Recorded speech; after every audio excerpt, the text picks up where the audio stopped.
Hello everyone and welcome to another video in this channel. New setup. I changed things a little bit. I've been having some issues with my neck actually because my monitor was over here and I was doing this all day long and it was getting really like harmful. So different setup, let me know what you think. Everything should be pretty much the same. And today we're going to be talking about normal maps. And I got this little cute guy right here. His name is Beaver, which is a like a beaver who has like a fire properties. I was actually working on this guy off camera for this last couple of months for the creature contest. Of course, I'm not going to be participating. I'm going to be one of the judges, but I wanted to do this little cute guy right here. So today we're going to talk about normal maps, which are a very important part of the process. And at this point, you should pretty much be ready to jump into your texturing if you're doing the contest since we started in January. If you haven't seen those, go back to our library and check some of the guidelines. I'm going to talk about the guidelines again at the end of the video, the submissions, and I'm also going to give some very important announcements. So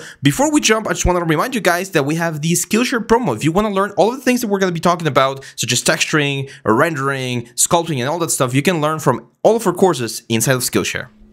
Hey guys, Abraham here. I just wanted to remind you guys that we upload all of our courses to Skillshare. Skillshare is this amazing site where you can access a ton of different content to learn, improve, and grow as an artist. We have all of our courses available to watch and learn from right now in Skillshare. You can check the description down here, and Skillshare is offering 1 free month trial to their premium membership. With this membership, you're going to be able to access all of our courses and watch and learn all of the amazing things that we cover with all of the softwares. So, what are you waiting for? Check Skillshare down here below.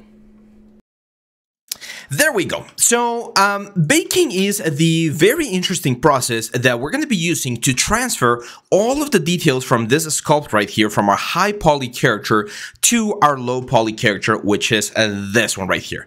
Now, this one has gone through the retopology stages, and one of the rules that we're going to have for the contest is that you need to be under 30,000 triangles, which is pretty generous. Like, you're usually not going to have the characters be as high poly as that, and you can see with this guy right here, we're at 20,000, so I still have 10,000 polygons to spare. I could, for instance, grab the eyes and maybe make them a little bit smoother, so if we do like a smooth right there, we're now at 21,000, so again, that gives me a little bit of a smoother effect for the eyes, which I think is going to be helpful.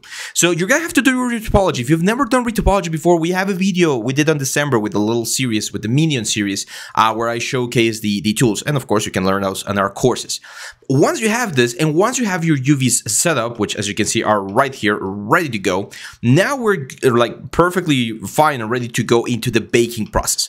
So there's a couple of important rules that you need to do here inside of Maya or your favorite DCC application before we send this into Substance. We're going to be using Substance for the bakes, and here they are. First thing, you need to make sure that your high poly and your low poly are in the exact same position, okay? This is a very common mistake. People will position their low polys and their high polys in different elements. Like, they will do the high poly like right there and the low poly over here. If you do this, the bake is not gonna work. Why? Because the way bakes work is as follows. You're gonna have your surface, and in this surface you have details, right? And then we build our, like a wireframe, our new topology, and this is gonna be a low poly. And what's gonna happen is at baking time, we're gonna project a rays from our low poly to look for information on our high poly. And if the low poly is on a completely different area, when it shoots the rays to look for that information, it's not going to find anything, and therefore you're not going to have a successful bake. So one of the main things that you want to do to get a successful bake is to make sure that your low poly is as close as possible to the surface as your high poly, and pretty much on top of it, like right here. Like this tells me that everything is ready for the baking process. Second thing, a really important second thing that you need to have, if we're going to be using the method I'm going to be showing, you need to rename every single element of your objects with underscore high and underscore low respectively. So you can see here I have tail underscore high and I have tail underscore low. So each one matches with their respective element. And I'm going to explain why this is important as soon as we get to Substance Painter. Next thing, we can actually use something called a mask. So in order for me to quickly select different areas of my character, I can actually go to the high poly and be like, hey, you know what? Like, I want each individual strand of hair to have a different material. So first, I'm going to grab the whole character right here. I'm going to assign a new material, and it's going to be a Lambert material, just a basic Lambert material. And then I'm going to start assigning new materials, again, new Lambert materials to each specific section of the high poly. What this will do is it will create something called, or it will eventually create something called an ID map, which again is going to be really useful for me to select things in a really, really fast way. So I'm going to assign different materials right here. And usually you want to keep this as primary colors as possible, but you can actually go a little bit crazy. So let's assign a new material here. Maya, Lambert, and we're going to use a blue material. The tail, actually the tail, for instance, we really don't need it because it's a different island, so it's going to be really easy to select. Same for the body, it's a different island, so we really don't need that. Same for the feet, they're a different island, but for instance the nails might be a good idea to add a different material. So we're just going to assign a new material. Maya, Lambert, and let's do like a yellow one. Now, if you want to be super precise about this, we can add more materials, and that's perfectly fine. Like you can have an individual material for each specific part, and this is going to give you a really clean map overall. So that's going to be blue. Let's grab the teeth, assign new material. Maya, Lambert. This is going to be, now we've ran out of this colors. Don't worry, you can grab any other color. Like we can grab like a sort of like greenish, hueish right there. As long as they're like distinct enough so that you don't get any confusion, you should be fine. Like what's the word? Substance has nice tolerance right there. And this one, let's grab like like an orange. There we go. So now our high poly, again, remember the high poly is painted and the high poly is ready to go. We're going to select everything here, file, export selection. I have a little folder over here, which is my Castor, that's the name in Spanish. And let me just copy the path. And this is going to be my Castor HP, Beaver HP, high poly, hit yes. Then we select the low poly group. We export again. This one we don't need to paint and we're ready to go. So again, three main important things. The low poly should be on top of the high poly. UVs and everything, retopology has to be clean. That's no need to repeat that. You need to have the same name. And if you want to have an ID map, you're going to assign random material colors, or not random, like specific material colors to the different parts that you're going to be masking out inside of Substance Painter. So now let's open Substance Painter.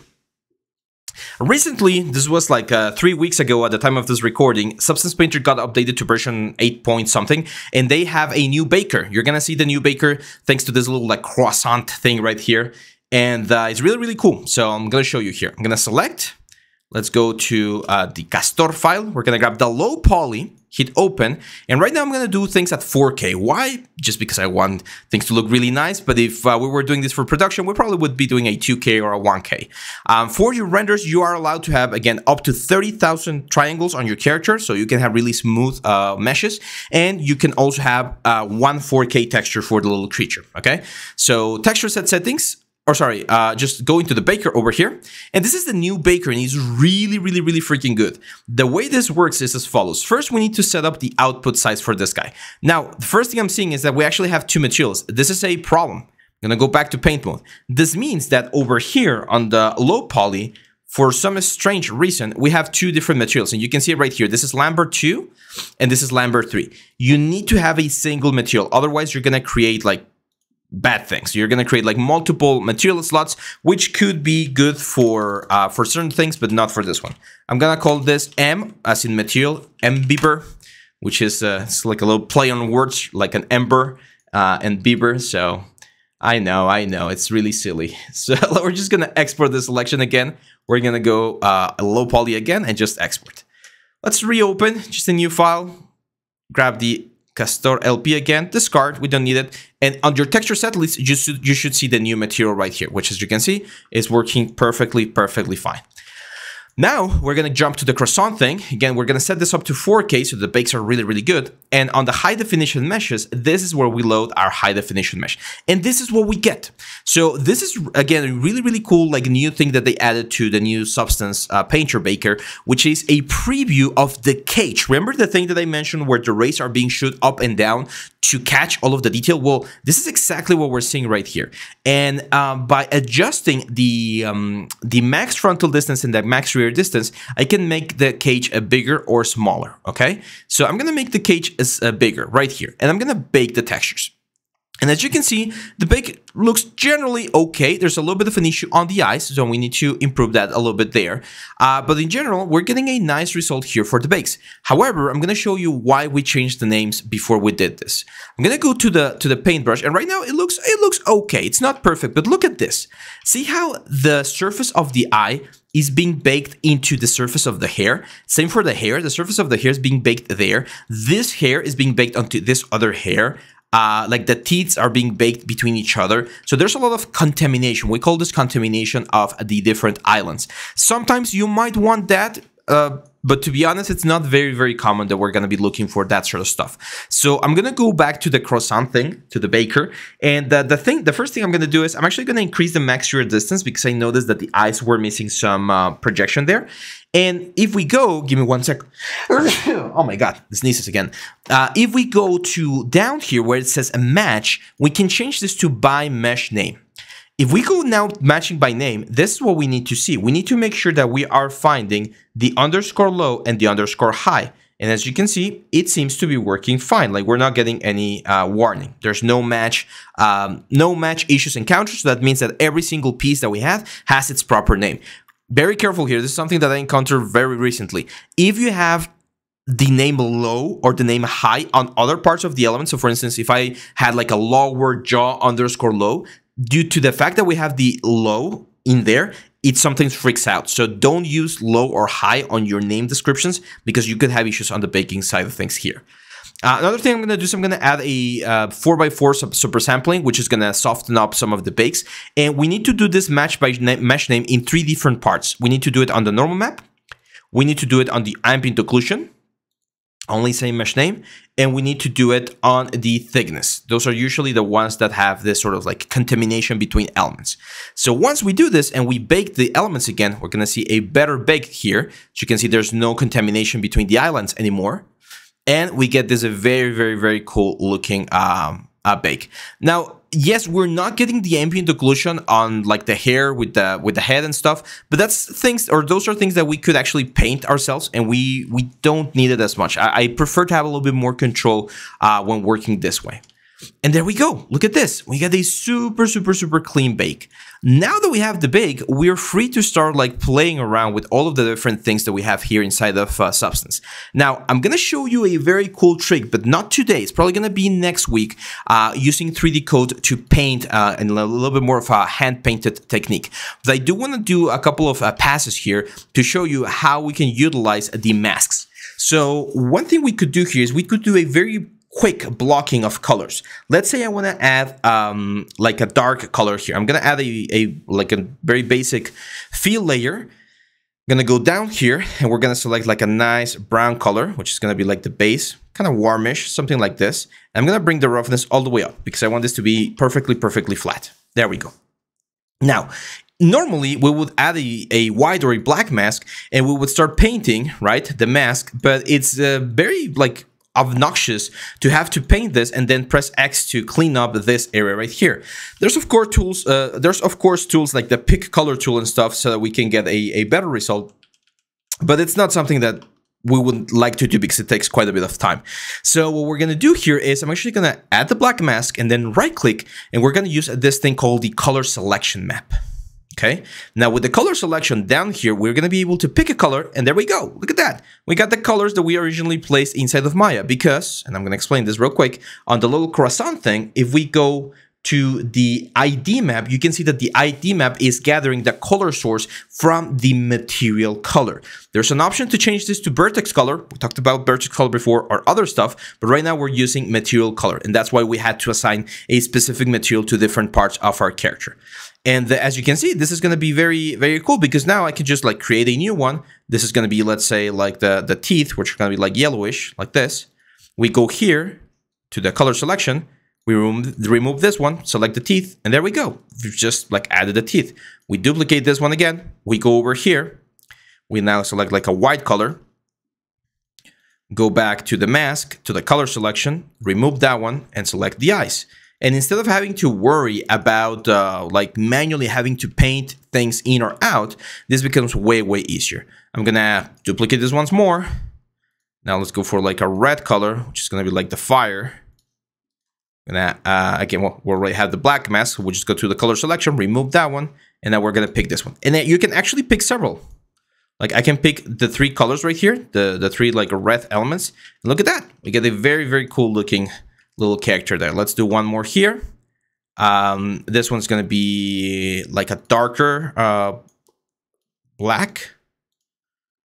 And this is going to be the foot right there. Now, this is something that's a little bit annoying, that thing right there. And that's because the mask is, well, like sampling the ID max that we have. And right now, since we don't have any layer on the bottom part, it's just like getting like an empty effect. So what I like to do is I just like to add a very basic, like dark layer, pretty much black.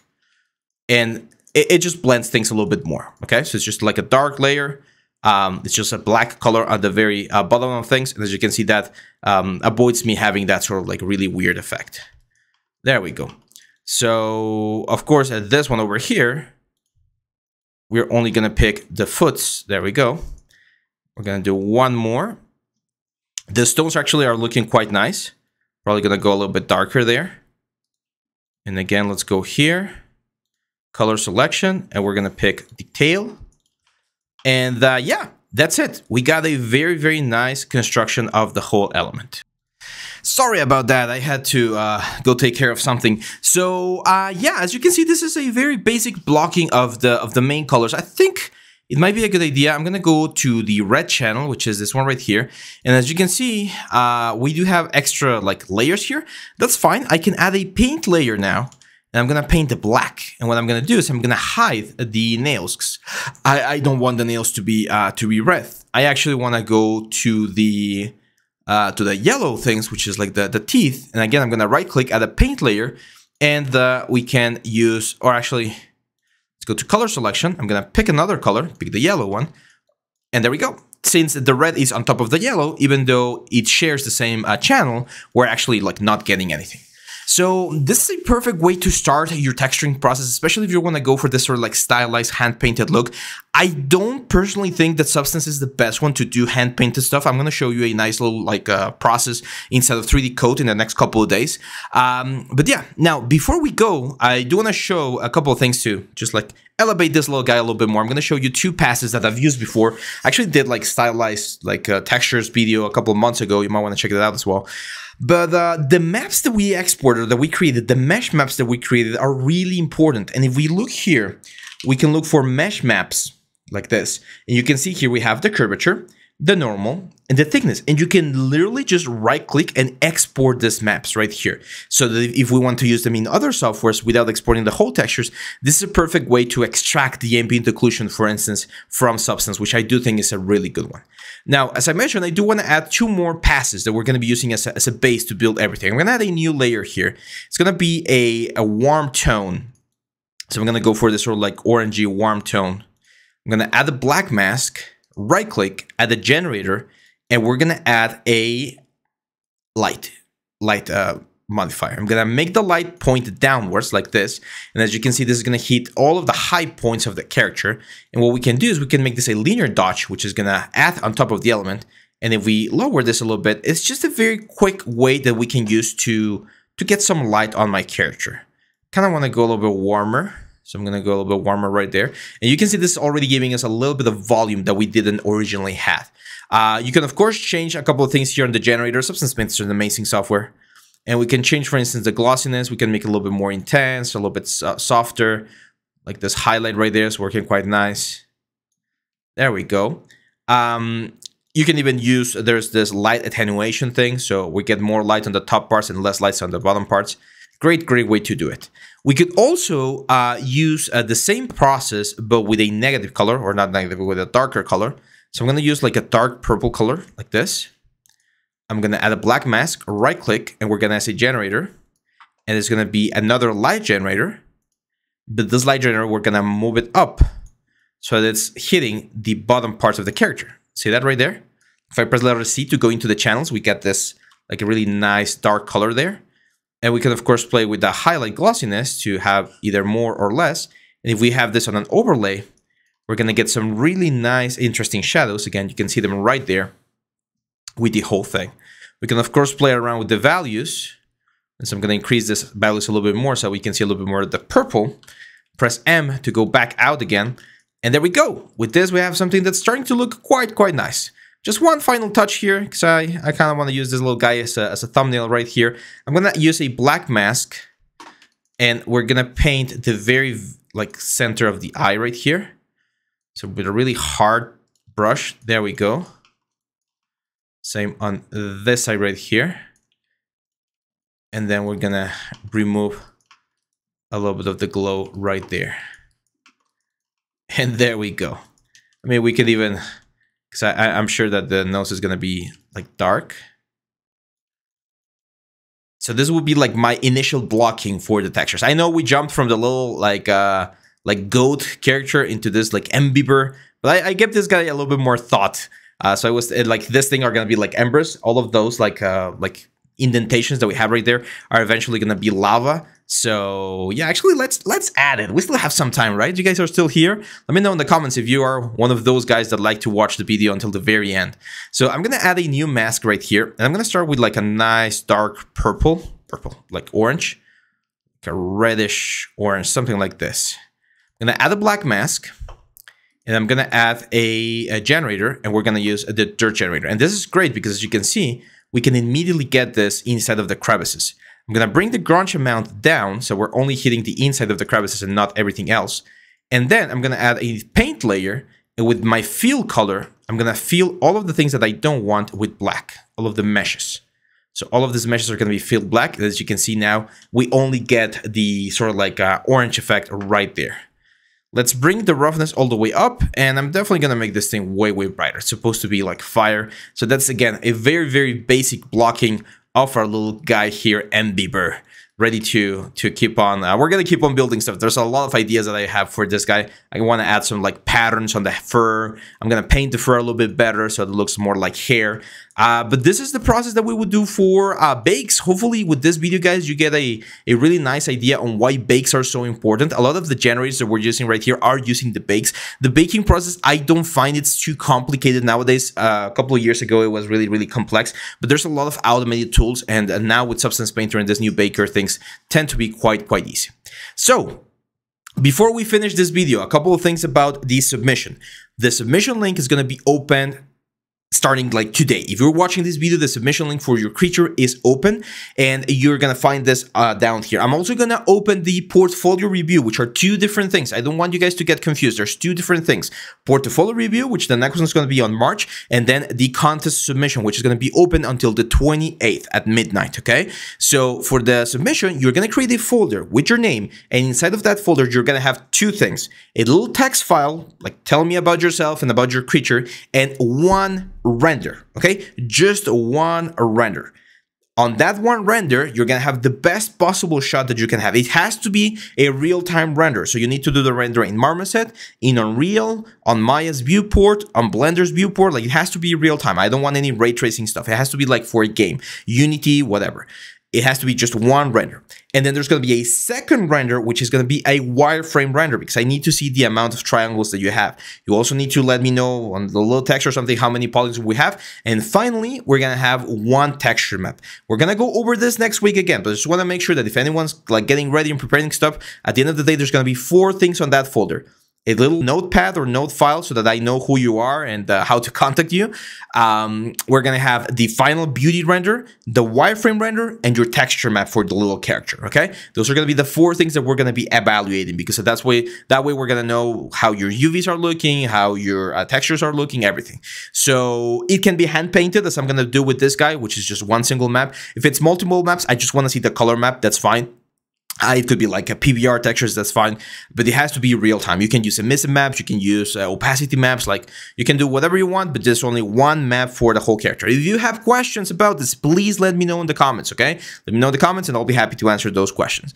And yeah, other than that, guys, I think that's it for today. I'll see you back on the next couple of days. Remember that on Monday we have our live stream at 9 a.m. Mexico time, 8:30 p.m. India time. So if you want to tune in, make sure to hit the little subscribe button, the bell icon, like, share, do all of the things that support the channel, help us get to our next goal, which is 35,000 subscribers. And yeah, that's it, guys. Hope you enjoyed this video. I'll see you back on the next one. Bye-bye.